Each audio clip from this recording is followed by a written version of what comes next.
एक manufacturing company चलाना सिर्फ प्रोडक्शन और सेल्स तक ही सीमित नहीं है। असल में कई बार इसकी कानूनी जिम्मेदारियां कहीं ज्यादा पेचीदा हो सकती हैं। तो चलिए आज इन्हीं में से दो सबसे जरूरी चीजों पर बात करते हैं, ESI और PF कंप्लायंस। बिल्कुल सही। इस मामले में जरा सी भी लापरवाही बहुत भारी पड़ सकती है।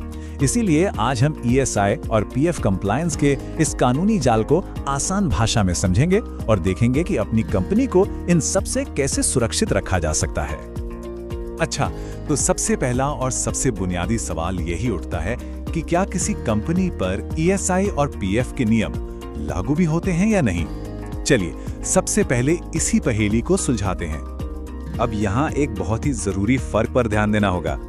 देखिए, प्रोविडेंट फंड यानी PF के लिए लिमिट है 20 कर्मचारियों की, लेकिन ESI सिर्फ 10 कर्मचारियों के होने पर ही लागू हो जाता है। इसका सीधा मतलब ये है कि एक छोटी कंपनी भी बड़ी आसानी से ESI के दायरे में आ सकती है, और अक्सर लोग इसी बात को नजरअंदाज कर देते हैं। और हाँ, ये नियम सिर्फ परमानेंट एम्प्लॉयज के लिए नहीं है। जितने भी कॉन्ट्रैक्चुअल वर्कर्स हैं वो भी इसी गिनती में आते हैं।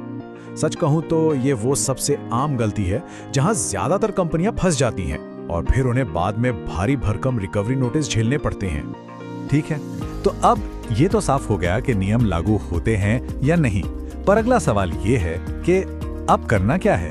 आइए अब एक एम्प्लॉयर के तौर पर जो मुख्य जिम्मेदारियां हैं उन्हें समझते हैं। इसका जवाब जानना ही अपने बिजनेस को सेफ रखने की चाबी है। तो चलिए देखते हैं कि वो कौन सी जिम्मेदारियां हैं।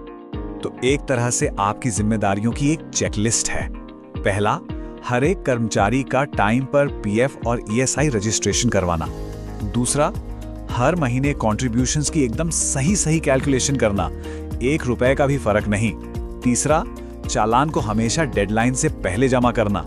और चौथा, हर चीज का पक्का रिकॉर्ड रखना, सैलरी, अटेंडेंस, ओवरटाइम। एक बात हमेशा याद रखिएगा, इंस्पेक्शन के टाइम पर यही रिकॉर्ड्स आपका सबसे बड़ा बचाव होते हैं। इन्हें सिर्फ एक कागजी कार्यवाही समझने की भूल मत कीजिएगा, ये आपकी फैक्ट्री के हाई रिस्क जोन हैं। सैलरी कैलकुलेशन में हुई एक छोटी सी भी गलती महीनों बाद एक बड़े जुर्माने का नोटिस बनकर दरवाजे पर आ सकती है। यहाँ सटीकता ही सब कुछ है।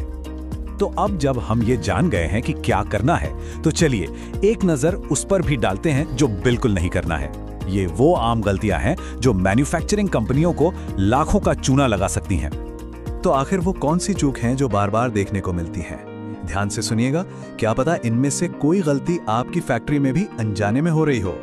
सबसे आम गलतियों में शामिल हैं सैलरी को ऐसे तोड़ मरोड़ कर दिखाना ताकि PF कम कटे, कॉन्ट्रैक्टर के वर्कर्स को तो सिस्टम से ही बाहर रखना, ओवरटाइम की मेहनत को कैलकुलेशन में शामिल ही न करना, और चालान भरने में देरी करना। इनमें से हर एक गलती एक टाइम बॉम्ब की तरह है जो कभी भी भारी जुर्माने के साथ फट सकता है।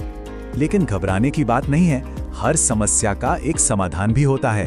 अब जब हमने गलतियों को समझ लिया है, तो चलिए उस रास्ते पर चलते हैं जो आपको 100% कंप्लायंस की ओर ले जाएगा। देखते हैं कि इन जोखिमों को मैनेज कैसे किया जा सकता है। कंप्लायंस का रास्ता इन 4 आसान कदमों से होकर गुजरता है। पहला कदम, रिव्यू करें कि आप पर नियम लागू होते भी हैं या नहीं। दूसरा कदम, अपने पेरोल को कानून के हिसाब से स्ट्रक्चर करें। तीसरा कदम, हर महीने की फाइलिंग और चालान के प्रोसेस को सेट करें। और चौथा, सबसे जरूरी कदम, किसी भी इंस्पेक्शन या नोटिस के लिए हमेशा तैयार रहें। यह कोई एक बार का काम नहीं, बल्कि एक लगातार चलने वाला प्रोसेस है। और आपको ये सब अकेले करने की कोई जरूरत नहीं है। कुंडली, सोनीपत और बड़ोई जैसे बड़े इंडस्ट्रियल हब्स में कई फैक्ट्रियां एक्सपर्ट्स की मदद लेकर इन कानूनी उलझनों से खुद को सेफ रखती हैं। ये इस बात का सबूत है कि सही गाइडेंस मिलने से कंप्लायंस का बोझ काफी हल्का हो जाता है। तो आज की इस पूरी बातचीत का निचोड़ क्या है? अगर आप एक मैन्युफैक्चरिंग बिजनेस चला रहे हैं तो ESI और PF कंप्लायंस को अपनी कंपनी की नींव का सबसे मजबूत पत्थर समझिए। इसे कभी भी भूलकर भी हल्के में मत लीजिएगा। तो जाने से पहले बस एक सवाल अपने आप से पूछिए, क्या आपकी फैक्ट्री सच में पेनल्टी फ्री, पूरी तरह कंप्लायंट और स्ट्रेस फ्री है? इस पर जरूर सोचिएगा, क्योंकि आपके बिजनेस की असली ताकत उसके सही कंप्लायंस में ही छिपी है।